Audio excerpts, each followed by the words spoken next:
We are standing amidst probably one of the most significant, if not the most significant collection of material culture in the Great Lakes that's maritime related. So off of Shipwrecks. Butch Klopp and his family, this was a known collection and a known collector who had been gathering these things since the 1960s.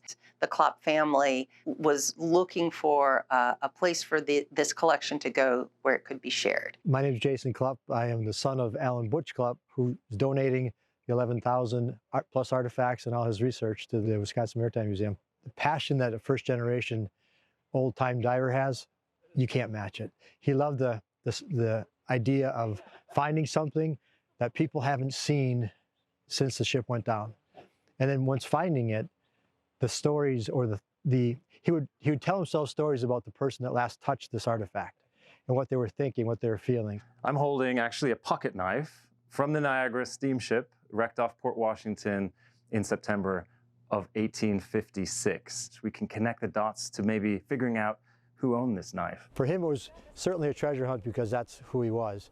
But it really became more than that. It became more about the immigrants, you know, the people, the sailors, the captains. When Butch first started diving on these sites, he was hooked by the idea that bringing these pieces back were going to be a way to kind of retell these stories of the wrecks and later on of the people. He really got interested in the stories of who was the last person to touch this artifact. Oh, it's glass. Oh, wow. Oh, this is beautiful. It's full of pickles. Oh my God. Look at that. You can see one actually right here. Yeah.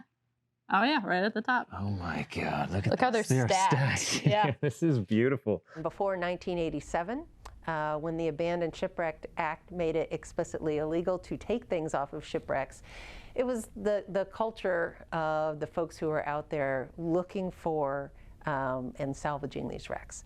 And so Butch spent many, many years doing just that, not for his own private use, but with the intent of having a museum. So the reality of the situation is when you have 11,000 artifacts and you know that his passion was around finding those artifacts and sharing them with people, it seemed to go against every wish that he ever had to just hoard them, sell them, do whatever.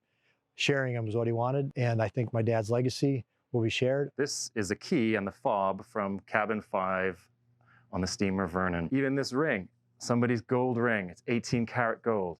Fortunately for us, because of what Butch Klopp did in between the 1960s and 1980s, was collect and archive these with retaining the information as to where on the wreck he found them, as to also what wreck it was. And the Klopp collection really is like no other in the Great Lakes, if not North America, because of the scope and because of its local, hyper-local view of who was aboard these vessels, what they were carrying.